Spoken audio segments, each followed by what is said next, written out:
Assalamualaikum warahmatullahi wabarakatuh. Perkenalkan, nama saya Devi Nurul Fadilah dan teman saya Fadilah akan mempresentasikan hasil kerja kami mengenai menganalisis kue Indonesia dari beras dan tepung beras. Yang pertama yaitu ada pengertian beras. Beras merupakan hasil utama yang diperoleh dari proses penggilingan gabah hasil tanaman padi, Oryza sativa. Kedua yaitu ada pengertian tepung beras. Tepung beras merupakan bahan pokok yang sangat penting dalam pembuatan kue-kue Indonesia. Cara pembuatannya yaitu digiling atau ditumbuk sampai sehalus tepung pada umumnya. Sejarah kue di Indonesia. Sejarah kue di Indonesia dimulai sejak negeri ini menjadi jalur lalu lintas utama perdagangan dunia. Datangnya pedagang ke Indonesia tak hanya menghadirkan ragam keelokan pada tradisi dan budaya, tetapi juga dalam hal kuliner.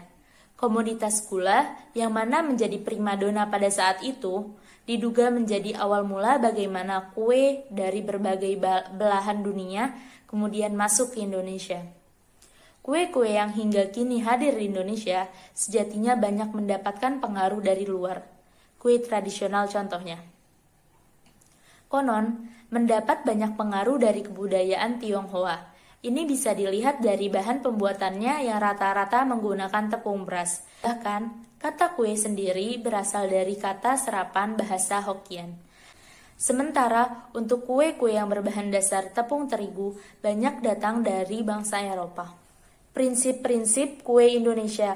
Untuk membuat kue, kita harus mengenal berbagai jenis bahan dasar dan syarat-syarat pemilihan bahan.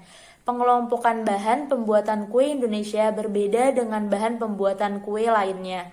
Bahan pembuatan kue Indonesia dapat dikelompokkan menjadi 1. Bahan pokok, 2. Bahan cair, dan 3. Bahan penambah rasa, warna, dan aroma. Masing-masing bahan tersebut memerlukan teknik penanganan yang khusus. Ketepatan pemilihan bahan sangat berpengaruh terhadap kue yang dihasilkan. Komposisi bahan umumnya terdiri dari umbi-umbian, tepung-tepungan, santan, dan gula. Sedangkan yang asin dengan memakai varian daging, ikan, ayam, dan lain-lain. Sebagian produk diproses dengan memanfaatkan minyak. Klasifikasi kue Indonesia dari beras dan tepung beras pertama yaitu ada adonan cair dan adonan padat. Yang kedua yaitu ada kue yang basah. Yang ketiga yaitu ada bakery, dan yang keempat yaitu ada kue yang kering. Klasifikasi kue Indonesia ditinjau dari teknik pengolahan dan strukturnya. Itu tekniknya pertama ada direbus, dikukus, digoreng, dipanggang, dan di oven. Yang kedua yaitu ada strukturnya, yaitu pertama ada lunak atau empuk, yang kedua ada crispy, dan yang ketiga ada kenyal. Yaitu selanjutnya fungsi beras. Beras merupakan sumber vitamin dan mineral yang sangat baik seperti niacin, vitamin D, kalsium, serat, dan lain-lain. Vitamin ini memberikan fondasi untuk metabolisme tubuh, kesehatan sistem kekebalan tubuh, dan fungsi untuk sistem organ. Karena vitamin dibutuhkan untuk banyak aktivitas dalam tubuh. Setelah itu ada fungsi tepung beras. Tepung beras banyak mengandung serat yang bermanfaat untuk melancarkan pencernaan dan menurunkan berat badan.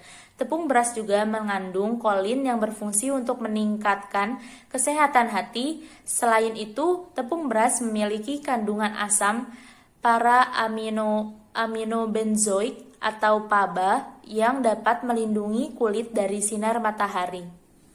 Jenis-jenis beras yaitu ada beras putih, beras merah, beras basmati, beras melati atau jasmine rice, beras arborio, beras risotto, beras bomba dan valencia, beras ketan. Tetapi yang sering kita gunakan untuk pembuatan kue yaitu beras yang pada umumnya yang sering kita makan. Macam-macam kue Indonesia dari beras dan tepung beras. Yang pertama itu kue Nagasari. Kue Nagasari berasal dari Jawa Barat, Indramayu. Kue ini terbuat dari campuran tepung beras, gula pasir, dan santan dengan isian pisang. Kue ini dibungkus dengan daun pisang dan dikukus hingga matang. Proses pengukusan ini membuat tekstur kue Nagasari lembut dan lumer di mulut. Yang kedua yaitu kue talam. Kue talam adalah kue khas dari Betawi, Jakarta yang terbuat dari tepung beras dan dibuat dengan cara dikukus. Selain dari tepung beras, Kue talam ini juga bisa dibuat dari bahan lain seperti jagung, ubi, dan labu. Kue yang satu ini mempunyai tekstur yang lembut dan sedikit kenyal. Satu hal yang unik dari kue talam adalah kue ini dibuat dengan cetakan berbentuk mangkuk kecil dan biasanya dibuat dengan 2 lapisan yang berbeda warna. Yang ketiga itu kue lapis. Kue lapis adalah salah satu kue tradisional Indonesia yang berasal dari Jawa Tengah, Jepara. Beberapa orang membuat kue lapis dengan bahan tepung tapioka, namun juga dengan campuran tepung beras, sehingga tekstur kue lapis menjadi tidak terlalu kenyal. Kue lapis ini dibuat dengan cara dikukus secara berlapis sehingga membentuk lapisan warna transparan yang cantik. Yang keempat yaitu kue putu ayu. Putu ayu adalah salah satu jenis kue basah yang empuk dan lembut. Kue ini berasal dari Jawa Tengah, sesuai namanya. Ayu dalam bahasa Jawa berarti cantik. Karena dari sisi visual kue ini terlihat cantik dan menarik. Kue putu ayu juga kerap disebut dengan kue putri ayu. Kue putu ini memiliki rasa yang sangat enak dan lembut ketika disantap. Kue putu ayu pun memiliki aroma yang sangat harum, karena terdapat campuran daun pandan dan kelapa parut di dalamnya. Yang kelima yaitu kue bacang. Bacang atau bakcang adalah kue akulturasi Indonesia dengan Tiongkok. Kata bakcang sendiri berasal dari dialek Hokkien yang lazim dibahasakan di antara suku Tiongkok di Indonesia. Bacang menjadi salah satu simbol perayaan Pehcuan atau Daunwu. Bacang secara harfiah bak adalah daging atau dan cang adalah berisi daging. Jadi arti bacang adalah berisi daging. Dan ada yang berisi sayur-sayuran disebut caicang. Cai adalah sayuran dan yang tidak berisi biasanya dimakan bersama dengan srikaya atau gula disebut kicang. Dan yang terakhir yaitu kue arem-arem. Arem-arem merupakan makanan yang serupa dengan lempar, yaitu nasi berisi sayuran atau sambal goreng yang dibungkus dengan daun pisang. Arem-arem populer sebagai penganan pengganti sarapan. Biasanya ukurannya dibuat lebih besar daripada lemper. Arem-arem merupakan cemilan khas dari kota Kebumen. Alat untuk membuat kue yaitu ada talenan, timbangan, gelas ukur, saringan, balon wax, ladle, mixer, panci, oven, dan kukusan. Penyimpanan kue Indonesia. Penyimpanan kue Indonesia tergantung pada karakteristik kue itu sendiri. Kue yang diolah dengan teknik kukus harus disimpan secara teliti. Caranya, kue dalam keadaan dingin dibungkus menggunakan plastik dan ditutup rapat. Kemudian disimpan dalam lemari pendingin sampai pada waktu yang diperlukan, atau disimpan menggunakan wadah plastik kedap udara dan disimpan dalam lemari pendingin. Ketika kue akan disajikan, keluarkan kue dari lemari pendingin, kemudian dipanaskan kembali sesuai dengan teknik pembuatannya. Apabila kue diolah dengan teknik dikukus, maka dapat dipanaskan kembali dengan cara mengukusnya selama 10-15 menit. Sedangkan untuk kue yang digoreng dapat dipanaskan kembali dengan menggoreng kue tersebut ke dalam minyak panas dalam waktu singkat. Faktor keberhasilan pembuatan kue yang pertama yaitu lebih baik jika menggunakan tepung yang halus dan baru tumbuh. Supaya tepung beras tidak cepat asam, letakkan beberapa lombok merah utuh atau sobekan daun pisang di dalam tepung. Yang kedua, adonan dari tepung beras sebaiknya dibuat menggunakan cairan panas agar kue tidak keras dan adonan tidak mengendap.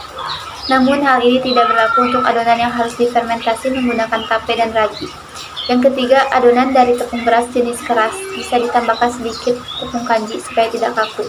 Dan yang terakhir yaitu untuk menghasilkan kue basah yang kenyal dan tidak cepat basi, cara pengolahan kue yang menggunakan tepung beras harus benar-benar sampai tanak. Sekian dari kelompok kami, kurang lebihnya mohon maaf. Wassalamualaikum warahmatullahi wabarakatuh.